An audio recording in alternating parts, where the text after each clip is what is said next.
So first off, could you just give a brief introduction to who you are and what it is you do? Well, my name is David Pratt. I'm a journalist, photographer, filmmaker, broadcaster.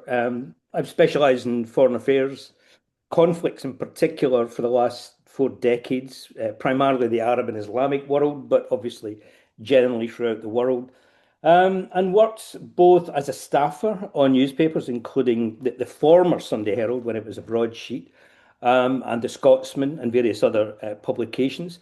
I worked for news agencies, including Agence France Presse and Reuters in the past as well, but have been freelance for a number of years now and continue to do work for a whole number of outlets, including the BBC, which is primarily done through documentary film and radio broadcasting. But the kind of world beat has been my kind of, sort of passion for the last 4 decades.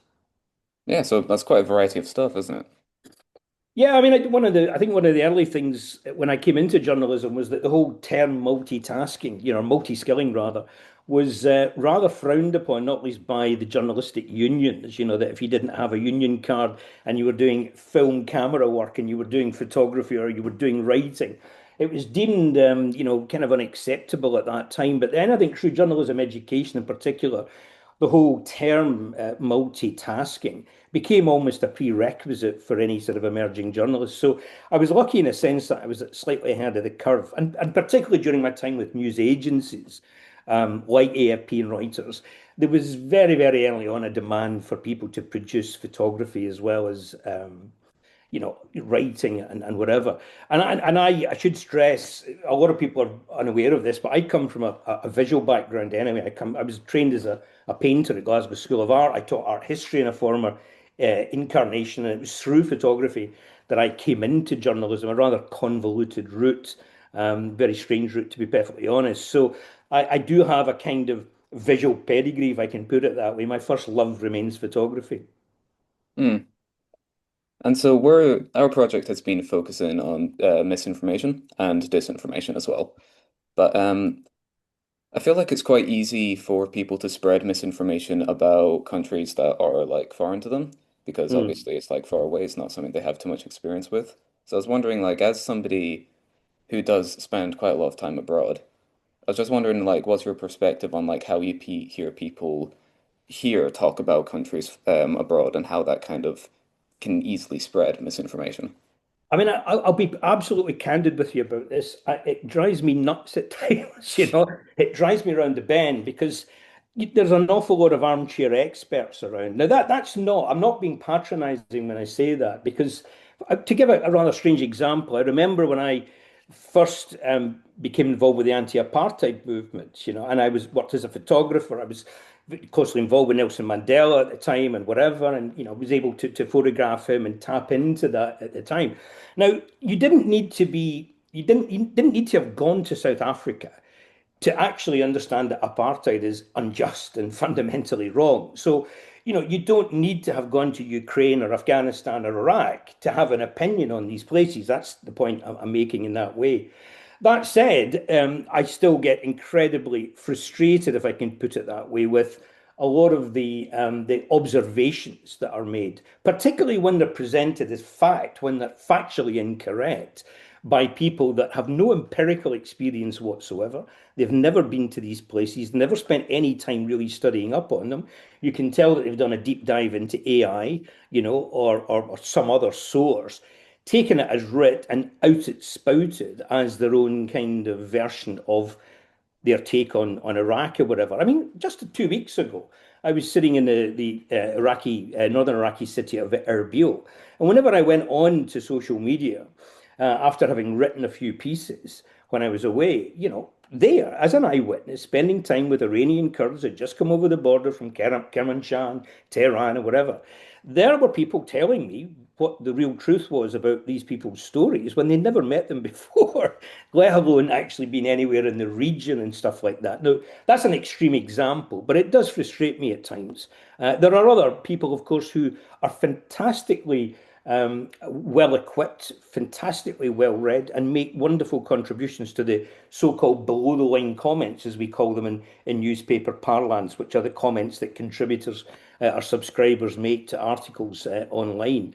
But the ultimate frustration, and this is where I think the whole issue of misinformation, disinformation, to take it onto a separate kind of level, one of my biggest problems is that whenever I talk to people out with the media industry, they don't understand the difference between reporting and op-ed.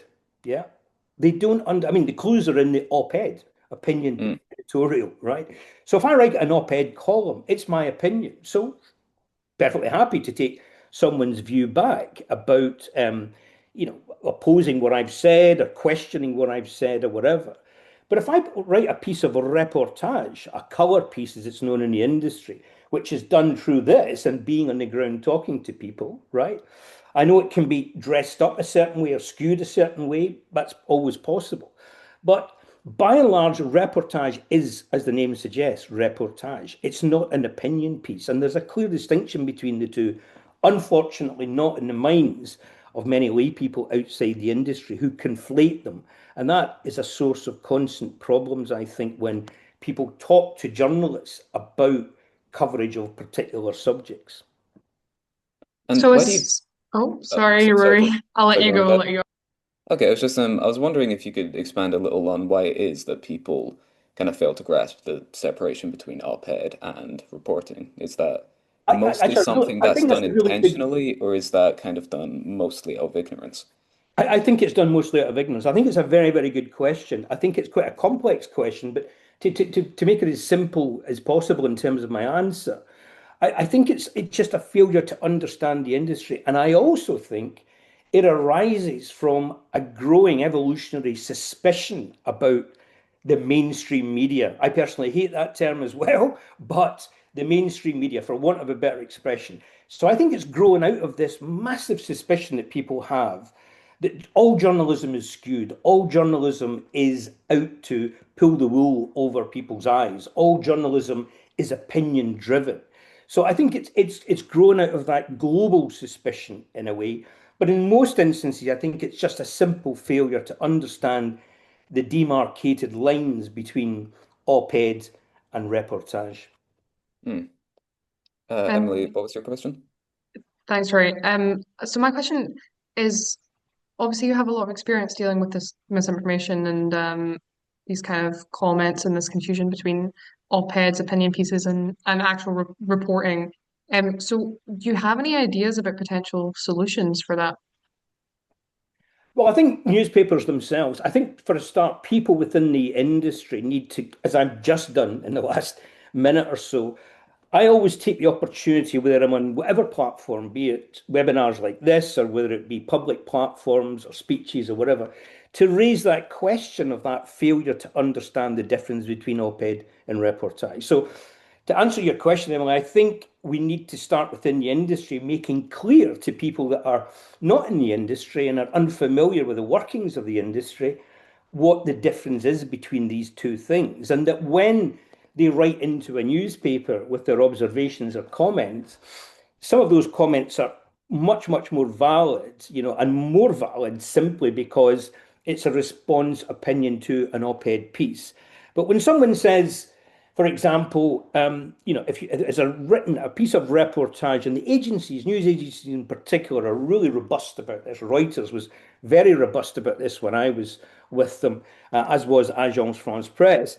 That a reporting piece is near as damn it as impartial as you can get. I say near as damn it as impartial because people will always skew things. I don't know if you're familiar with a very, very famous debate which took place many years ago within the BBC. It was at the height of the war in the former Yugoslavia and Bosnia. And what we had was you had Martin Bell, a very famous foreign correspondent for the BBC, and John Simpson, a very famous correspondent for the BBC. And Simpson believed that journalism should be impartial, right? It was the journalism of objectivity and the journalism of subjectivity. And Bell believed that that was not the case, that journalism's job on occasion was to take a position and take a stand. And it created a massive rift within the BBC, there was a huge argument about this. It's become a kind of benchmark, and I think in the way journalism is gauged in terms of where the impartiality stands. But in the end, if I had to come down on one side or the other, it would have been on Martin Bell's side, because I do believe firmly that there is a journalism that can be made from a position and from a stance, right? I don't believe, I think reportage primarily needs to be as impartial as it possibly can be.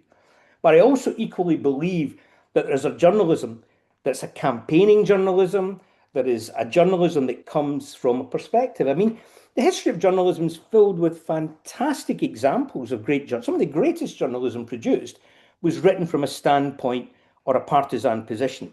John Reed, the American journalist, the only American to be buried in the Kremlin, 10 Days That Shook the World, was an eyewitness account of the Bolshevik Revolution. Fantastic history document, but written by a communist about a communist revolution, right? John Pilger's coverage of the Vietnam War, which was investigative and very, very anti-American at times, people would argue, but nevertheless adhered to the rigors of journalism that made it really valid. So, or again, Donald Wood, South Africa, his stance against apartheid. Now, these were all phenomenal journalists, and they came at journalism from a specific and very precise political perspective. So, journalism's many things, you see. I think people have got this idea that there's just one journalism. There's journalism that is reportage, there's opinion journalism, there's investigative journalism, there's campaigning journalism, there's journalism that's entertainment, there's journalism that's purely factual. So we've got to get that demarcation, those demarcation lines clear in our own minds, I think, to begin with. What are some of the challenges that come with kind of aspiring to be objective and unpartisan? I think it's got a lot to do with background, and everyone has their personal politics. If you know, as I use the term on apartheid already, if you come from a racist background and you're deeply, deeply sort of embedded in that, chances are you might not go into journalism anyway, but if you did, you may still carry that attendant baggage around with you. I have that insofar as I come from a family that was very left of centre. I grew up with a grandfather who was a political activist of the left and whatever. And he steeped me in politics of the left and politics generally. And thank goodness, because it was the best apprenticeship ever in that sense.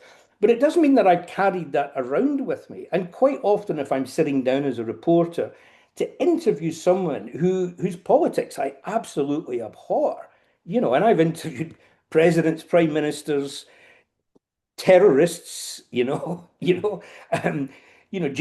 maniacs, dictators, all of them, and I have to park that to one side. I think back to one particular example with Laurent Nkunda, the Congolese warlord, when I interviewed him. This is a man who was really psychopathic, thought nothing of tying up his opponents in Hessian sacks and throwing them into Lake Kivu because, he didn't like the politics. Now, when you sit down opposite someone like that, you have to actually park that for the moment and get to the core of what you're trying to ask them. So the challenges, I suppose, is really the intellectual and political baggage that you've kind of grown up with, or that you carry, that we all carry within us, really, in that sense. I think that's the prime challenge. Some journalists are better at parking that than others. Some can't park it and therefore go into a campaigning style of journalism, whereby, as I was saying previously, they see their journalism best served by wearing their political heart on their sleeve and actually approaching their journalism accordingly. Hmm. I'll ask one more question before passing it on to Rabbi and Emily. But I was wondering how you think kind of the assumptions and that people have about different parts of the world and the misinformation that comes from that differs depending on the region. So some parts that people might have different assumptions about some parts of Europe to some parts of the Middle East or some parts of Africa. I'm curious how that kind of differs. I think it differs enormously. I mean, I think people's ignorance by and large, and again, I'm not being patronizing here. I think there's a phenomenal ignorance about other cultures, other situations. I think that exists even within my own industry. And to give an example of that, the number of times that perhaps I've gone on an international or global story that is so global that journalists from all over the world parachute in, to use the old, we call them the paratroopers in the industry. And they parachute in, so to speak, into a region that they're unfamiliar with. They're unfamiliar with the language, unfamiliar with the culture, unfamiliar with the politics, right, or the background, or even history to the story. And they come there with very preconceived notions, right? Or they apply a template that they're used to using at home to one that really is inoperable in a foreign or international scenario. Now, what they do is they come in, they apply that, and they ride roughshod over existing correspondents who've perhaps been there for decades, who speak the language, who know the cultures, who have built up contacts and confidence and are able to access stories in that way. And when the parachutists disappear off back home, it's those resident foreign correspondents that are left to pick up the pieces, and obviously sometimes have to start all over again. So what I'm saying is that it's not the ignorance about certain parts of the world is not confined to the lay person or someone outside the media industry. I think the media itself suffers terribly from a lack of understanding. I mean, foreign news generally has been regarded as something of a kind of second class citizen. I mean, I've felt passionate about this all my journalistic career, all my journalistic life. I really firmly believe that we don't pay enough attention to international news. Now, I know from some of your previous webinars, which I cast an eye over, there was this talk about local news and the importance of things becoming local. Every so often, the media industry goes through various mantras. You know, they have a kind of knee-jerk thing, and there's a lot of language comes around, you know. So it was, let's get global for a while. Let's get local now, in a way. For me, they're inseparable, right? If Osama bin Laden sits in a cave in Tora Bora in Afghanistan and conjures up a terrorist plot called 9/11, right? It impacts us all, whether we like it or not. So our understanding of what happens in these parts of the world are vitally important. I think the Scottish press in particular has become really subjected to terrible parochialism, an awful lot of navel gazing, you know, inward looking in that sense. They do not look beyond the horizons that much. And it's been a great challenge for me personally to try and keep that on the agenda, if I can put it that way. But every so often it goes through peaks and troughs. So when you have like the war in Iran, suddenly there's an interest in global affairs, right? If you have someone like Donald Trump in his second term in office, suddenly there's an interest in American politics, whatever. So it goes up and down in that way. My job, and I think what we should be doing, is trying to keep that understanding of foreign news and foreign stories very much in the centre, as well as the local news that we require on a daily basis. Hmm. Now is Emily, I'll let you. probably Oh, sorry. yeah, now is probably a good time to segue and let our viewers know that we are also joined by the chair of the Scottish Youth Parliament, Ellie Craig. Ellie, do you want to give a quick intro to yourself and kind of your experiences of misinformation and how they maybe compare to what David's already said? Yeah, I can try my best. Yeah, so hi, I'm Ellie Craig. I'm the chair of the Scottish Youth Ellie. Parliament. I've also just finished my last assignment for my politics and sociology degree at the University of Glasgow, so hoping to graduate in June. And I've kind of worked in this space for sort of the past 7 years. I've been a member of the Scottish Youth Parliament. I've done a lot of work around how can we get young people to be active citizens to engage in elections. Obviously, looking forward to next Thursday. Hoping that the turnout of young people. Glad somebody is. Whoa. Right. Yeah, I think just it's the politics student in me that I always look forward to an election, but yeah, I think that the stuff around misinformation and disinformation is really something that's become, I mean, for lack of a better phrase, a buzzword. Like these misinformation, disinformation, malinformation, everyone wants to talk about it. What does it mean for them? What does it mean for whatever event it is that they're kind of talking about? And I guess in terms of the election, we did a piece of research alongside Young Scot, which is Scotland's national information charity, and we looked at, what do young people feel when engaging with politics and how is misinformation and AI tools affecting them? And a big thing that came out of that is young people just don't have the confidence to be able to tell whether something is sort of fake or misinformed or whatever that might be. And so I guess a big part of my work is trying to look at how can our sort of systems better support young people. So I think that things like education and also community work, actually what was quite concerning for me in that report I mentioned was that really low numbers of young people, I think it was only 20% of young people-ish, reported that they don't talk to a trusted adult at all about what they're seeing online, and that so the fact checking that they do takes place, from another online source or from another social media. And so actually the amount of young people who are talking to trusted adults who, I mean, and then there's the problem they themselves need to make sure that the trusted adults have the skills to be able to support them to critically think about these sort of sources and news. But it's actually really important that we're having space for these conversations. And I think that this webinar is a great example of that. But I think that there's not enough of these types of discussions happening. And I think everyone's kind of left to consume media in isolation.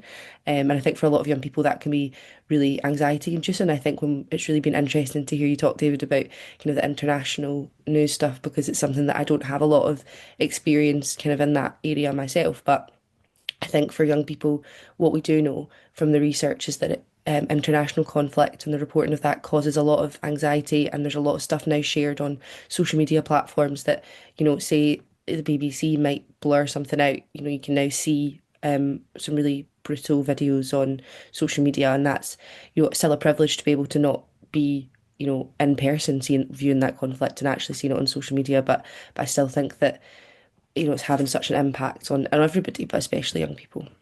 I think, but there's a big danger as well of sanitizing things. I think one of the things, this idea that can cause anxiety or whatever, we live in an anxious world. I mean, that's a simple fact. No one wants to overburden anyone, adult or young person, with any more anxiety than we've already got, because there's enough of that around in the world. But it is an anxious world, and I think one of the ways of helping alleviate that anxiety is with greater understanding of what is going on. Now, if that understanding is purely coming through the main platform for young people, in particular, social media, then inevitably you're getting a kaleidoscopic, twisted version of things, right? One of the issues for me is the lack of, and by the way, not just with young people, with professional media folk that I work with as well, is the lack of intellectual hinterland that goes on. That instead of a trusted adult in that sense, go to trusted sources. And by trusted sources, I mean there is no definitive thing as a trusted source, but you begin by doing arguably what I did when I was younger, and that is if I wanted to understand about mountaineering, about playing chess, or about football or whatever, I went to a book, right, and started to read about a particular situation. Now, that book will only give you one version of events, but it did, if you agreed or disagreed with it, it would lead you on to something else. Now, one of the things that I constantly encounter both in my industry and generally is the lack of intellectual hinterland, right? People are not well enough read. They don't read, right? They're too used to the 3 minute, 2 minute gobbet, and they somehow take that as absolute sworn testimony in that way. We need to develop a hinterland, an intellectual hinterland, I think, is really vital. Now, if you're at university, as you get, most of you guys are, then you're getting that opportunity to explore that hinterland. The vast majority don't. So they are reduced to these gobbets coming through social media. So I suppose if there was one thing that we'd be looking to do, I don't know what platforms would be used, although this is a great place to start, is about encouraging people to expand their intellectual hinterlands. I kid you not, I've had conversations with, I won't name the university, but a very, very prominent university in Scotland. And I was talking to someone who was working in a bar once, and they were studying history and politics at university. And they had never heard of Osama bin Laden when I mentioned the name. Now, I mean, I find that frankly unbelievable, but in a way, not surprising. And the familiar argument is, well, I'm young. Well, it was 9/11 when it happened, so it wasn't that long ago. I mean, I wasn't around during the Battle of Bannockburn or Dunkirk, but I'm aware of those things happening. Why am I aware of those things happening? Because I've read a few books and I'm inquisitive about it. So I think it's all very well people blaming systems or whatever. There is I don't know, a responsibility, I think, in individuals as well to go out there and embrace that stuff. It's difficult, particularly if you don't have the access to those platforms in education, I admit. Do you think Can that I? part of that Oh, is oh sorry, sorry, Robbie. Um, but do you think that part of that is perhaps something to do with development and younger people? So obviously there's been a kind of debate about introducing a social media ban for under 16s, Hmm. which might potentially protect that development and get people to pick up books again in the way that you're describing. I want to get both of your perspectives on this, David and Ellie, about how you would see a ban affecting the kind of discussion around politics, journalism, and the information landscape. I'm wary of the word ban. The word ban conjures up the same word as censorship to me. And censorship is a bit like being pregnant. You're either pregnant or you're not pregnant. You can't be a little bit pregnant. Well, you can, but you know what I mean by that. If you impose censorship, then where does that begin and where does that end? And it's something as a journalist that's it just I'm inherently against. That's not to say that there shouldn't be a regulatory framework, that there shouldn't be some kind of oversight, particularly on those corporations and large companies and outfits who are only interested in the dollars and dimes aspect of this, you know. That's all they're interested in is making money from it. And they don't really care about regulatory frameworks or any kind of legal or moral responsibility. So there needs to be some kind of political framework in place there. But the word ban for me kind of just it makes me bristle. It kind of makes me nervous as a journalist because if there's one problem I think that the world faces right now, apart from this deluge of misinformation and disinformation, is that we're not, as journalists globally, getting access to the sources, genuine sources that we once did. Now, there's an old journalistic maxim that says, no access, no story, right? If you don't get access, there is no story. It's just swept aside. And I don't think, certainly in my lifetime, and if you read through reports by the Committee to Protect Journalists or, Reporters Sans Frontières, Amnesty International, any of these groups or human rights monitoring groups, but particularly media monitoring groups, there has never been a time where the doors are slamming shut in journalists' faces because those people that are, in disregard of regulatory frameworks know that the only last remaining kind of watchdog on them is a media that probes and gets access to these areas. So that makes me very, very nervous. And I think we really need to be alongside having that regulatory framework. We need to be encouraging media to be allowed to be much more expressive. Look what's happening in the United States.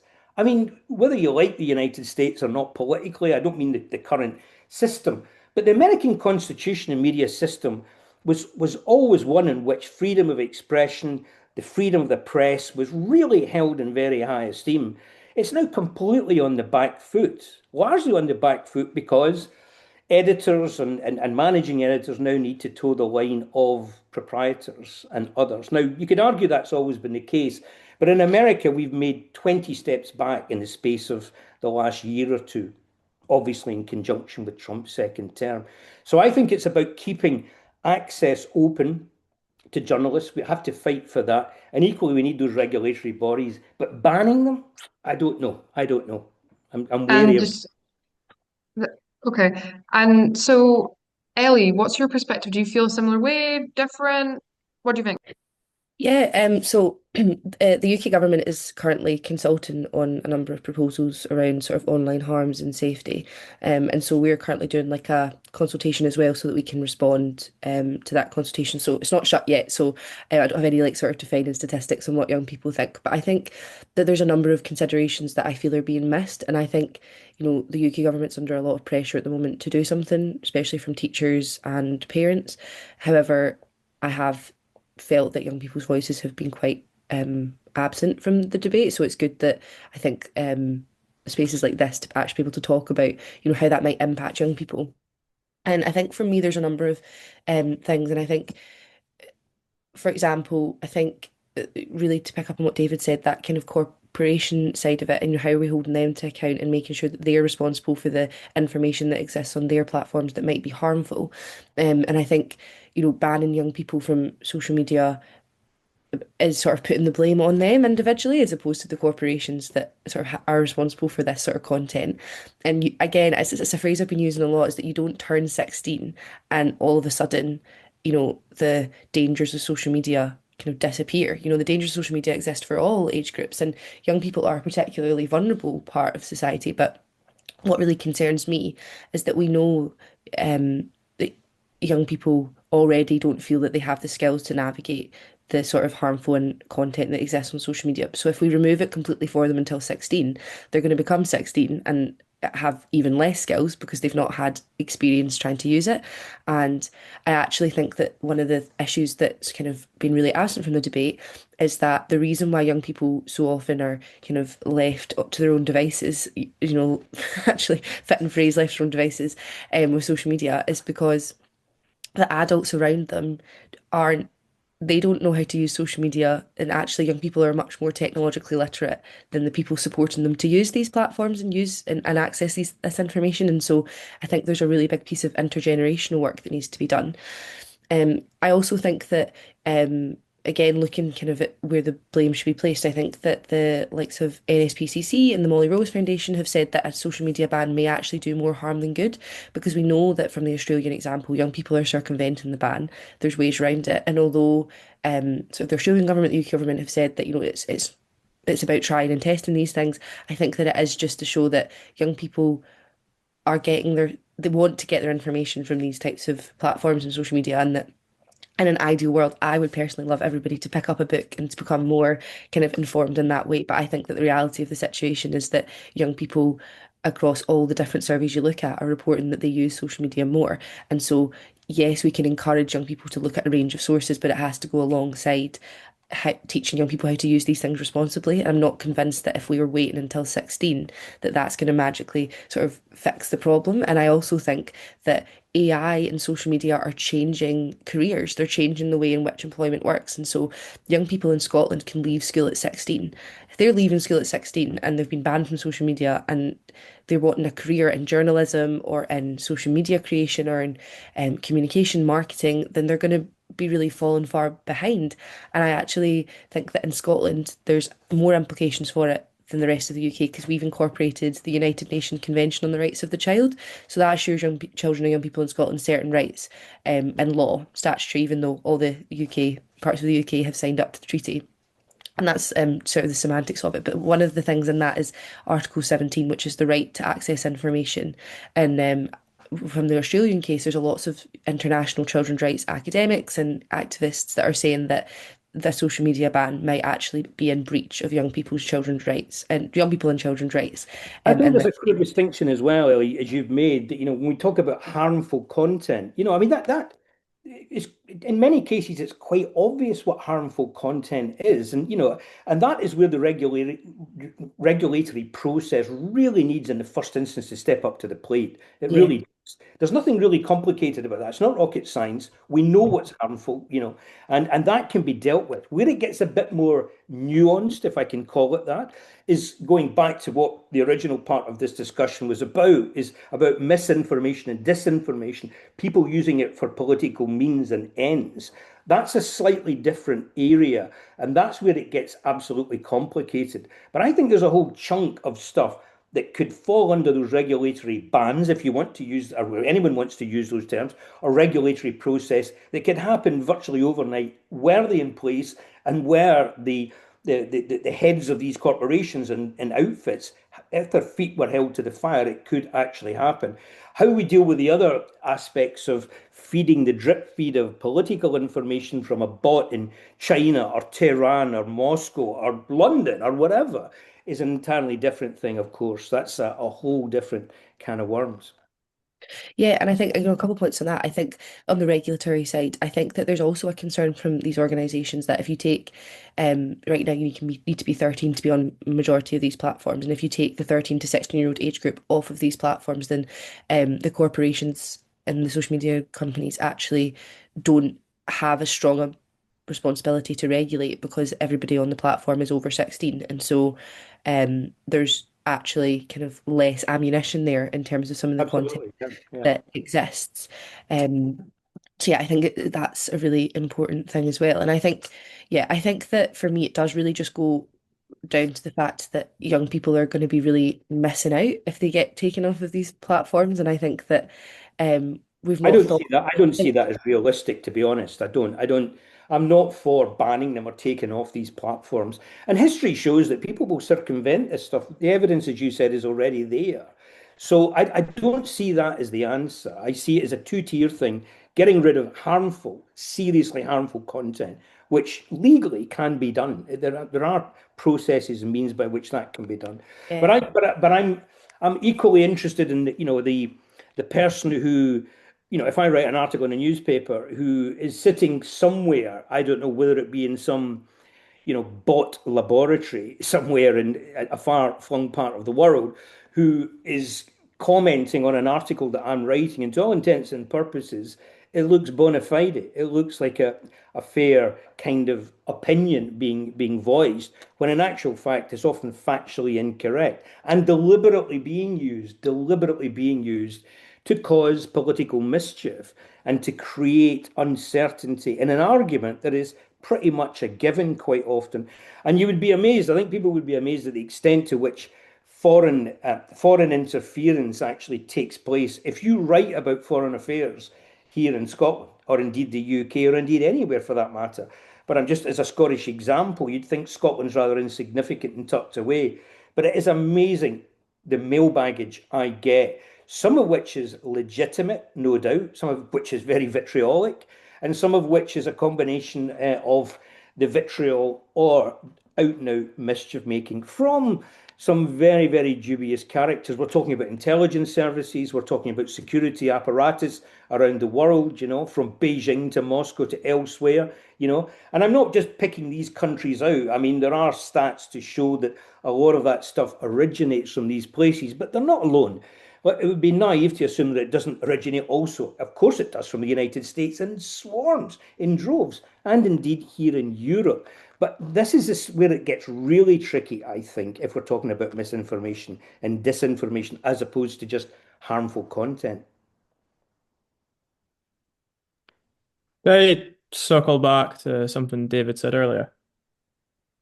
So I think one thing for me that I'm afraid of isn't so much misinformation and disinformation, although they have quite a sizable effect, but rather just the overload of information and the actual mechanism of social media, as opposed to prior forms of media like the television and books and newspapers and such.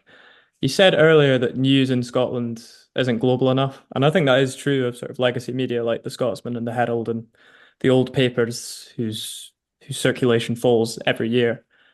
But if I pick up my phone and go on Instagram at any given time, I'm being bombarded with headlines from everywhere. And it makes me, as a young person, feel very apathetic because I feel very disconnected from what's actually going on in my own back garden and from the news nearby. So relating to that and relating to what you said about the young man who didn't know who Osama bin Laden was, do you think that we're actually, with social media, losing the ability to keep hold of stories? As in, say, all the attention on asylum seekers at the moment, most of whom I think come from Afghanistan, according to the most recent stats.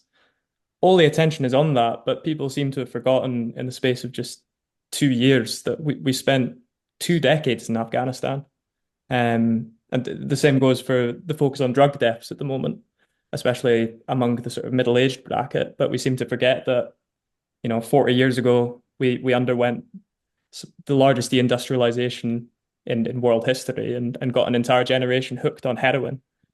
And I fear that with social media, we're really losing the ability to, it sounds a bit philosophical, but to sort of navigate time and just Yeah. keep track of what's actually happening, because our attention is just too diffuse. I think that's a good point, actually, Robbie. I mean, I think the overload thing is a real issue. If you combine that overload issue with the lack of discernment or the capacity to be able to discern, to filter out what is just out and out crap. I mean, I've spent 40 years covering foreign affairs, and I find it difficult sometimes if I go on to a kind of, into the epicenter, if you like, of some debate about, the war in Iran, for example, and there's so much information. I'm at least through after 40 years able to pluck out things that I just know that's nonsense, right? That is, or it's coming from a particular partisan position to mischief make. And overload itself is, again, part of strategy on behalf of security apparatus in various parts of the world. If they can't win the argument, they'll just cloud the argument. They'll just confuse it, create chaos. That's part of a strategy, a specific strategy by intelligence services and other bodies around the world. I Another think thing, Steve Bannon had a term for it, didn't he? I think he probably did. As He's a yeah, term as for everything. strategist for Trump. Yeah. I mean, it's a similar term when you talk about when people talk about citizen journalism, right? When you talk about citizen journalism, I'm very wary of citizen journalism. I remember being in Tahrir Square in Egypt during the Arab Spring uprising, and it was when the term citizen journalism really began to catch on amongst people generally. You know, they'd heard the term, but because of the suppressed press in Egypt at that time, the actual mainstream press, if you like, or conventional press, then what happened was people were activists were using their own mobile phones. Citizen journalism was given this impetus to cover stuff that the Egyptian press or limits on the international press were being prevented from giving in that way. The problem with that is that citizen journalism primarily was being made and being produced by people who were political activists. So it was coming from a political perspective. But for a long time, and in journalism schools and whatever, the word citizen journalism was almost like this fantastic new breakthrough. It was something to be welcomed and embraced, when in actual fact, it brings with it as many problems as conventional press does. And I do think, and I'm not going back to the legacy media constantly in that way, but I do think we have to, within the new platforms, find a way of creating discerning, very, very clear cut. There's a number of platforms out there at the moment that people will probably go to and think, I get a pretty, I think, pretty reasonable and assessment there or analysis from that, or I get a different assessment or analysis from the press here in the West, for example, over something in the Middle East. Now, there are many of them out there. The question is educating people to them. I mean, I'm often asked. I mean, for example, a few weeks ago when I was on Top Media, people often ask one of the listener questions: who should I go to? Where should I go to get bona fide, really accurate information on the Middle East or the war in Iran? Now, I'm not going to run off a list here because someone could step in and argue, well, Middle East Eye comes from a certain perspective, or Haaretz comes from a certain perspective, or this or that. Yes, you could always argue that, but I think there are certain tried and tested sources, which when you mix and match them, you get a fairly decent and accurate picture of what's going on. That's vastly, vastly different from the absolutely skewed, totally mischievous or misleading stuff that the vast majority of platforms out there are creating in social media at the moment. So maybe part of the answer to this is actually discernment, and actually people, almost the watchdogs watching the watchdogs, if you like, in a sense, people creating a situation where they can recommend sources. It's up to the individual whether they want to take those up or not. But it would at least would give them a fuller picture, I think, than some of the real mischief-making outfits that exist at the moment. Well, I think drawing this webinar to a close because we're approaching the 45-minute mark. Could we come back to Ellie? I just wondered if, relating to the overall topic of future proof, how are you feeling about the upcoming Scottish elections, especially amongst youth in Scotland? What's the mood? Yeah, big question.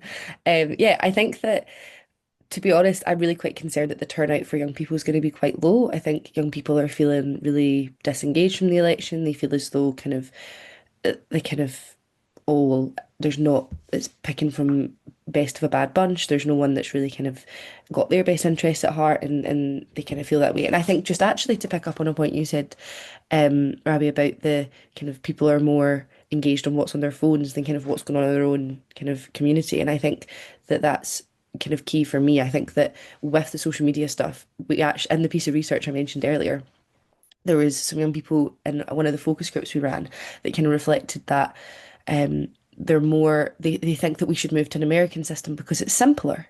And I thought, as a politics student, that was so interesting, because if anybody is familiar with the electoral college system, it is absolutely not simpler than the systems that we have in the UK. But it's because they see this figurehead, they see a leader, and they think that that's the entire political system, and they don't know the intricacies of it. And actually, young people now, and anybody on social media gets bombarded with loads of information about what's happening internationally, but they probably couldn't name you who their local councillor is, and they couldn't name you what happens in their community council. And I think that there's a balance to be had, and people do need to lift their heads up and look at what's happening internationally, especially in regards to conflict. But actually, it's so important that people are engaged in their local democracy, which is why things like the election next Thursday, the fact that turnout is probably going to be quite low actually overall, and that's my prediction. I'm not sure what the polls have actually recently said about that, but I think that, I'm not surprised that people are disengaged from what's happening in their politics in their own area, and they're more engaged on kind of what's happening internationally. And I think, we increasingly hear this phrase, "Oh, I'm not political," or "politics doesn't affect me." And I think we all know that that couldn't be further from the truth. But actually, how do we bridge that gap between people who really do feel that, and they feel as though they have more important things to worry about, which often they do, especially people who are living in poverty, and they're more focused on kind of paying their bills and supporting their children than they are about getting to the polling station. So I think there's a real piece of work that needs to be done kind of across the board on that. If I could just before we wrap up, can I just on the basis of what Ellie was just saying there, I've often recounted this wee anecdote, but I remember one of my first jobs when I overseas in Central America back in the 1980s, and I came back and I was young and passionate and really, in my 20s, journalism was my career. I was out to right the wrongs of the world and God knows what, whatever. And I used to come back very, very angry from these people, from these places, simply because I felt that people back home weren't paying any attention to what was happening on the other side of the world or whatever. But one of the things that took a long time for me to realize, and I repeat this anecdote constantly, is that, if you're on the dole, your kids don't have a decent pair of shoes, you're struggling to pay the rent, you're struggling to meet the bills or whatever. Do you really give a damn about the war in Iran? Do you really give a damn about the earthquake in Turkey or the revolution in Latin America or whatever? Do you really care about that? And the argument is no, we shouldn't really arrogantly expect that to happen because not everyone sees problems in that way or they see problems in a relative way in that sense.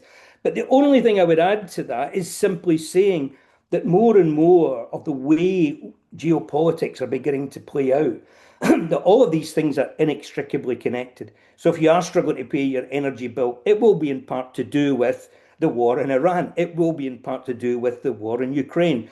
So, there are two parts to that story, really, in that way. And I think it's incumbent on all of us to try and in terms of that democratic process that you're talking about, Ellie, is actually making sure that we don't lose sight of one or the other. The local and the global are inextricably connected in that way, and it's incumbent upon the media to make sure that we do that.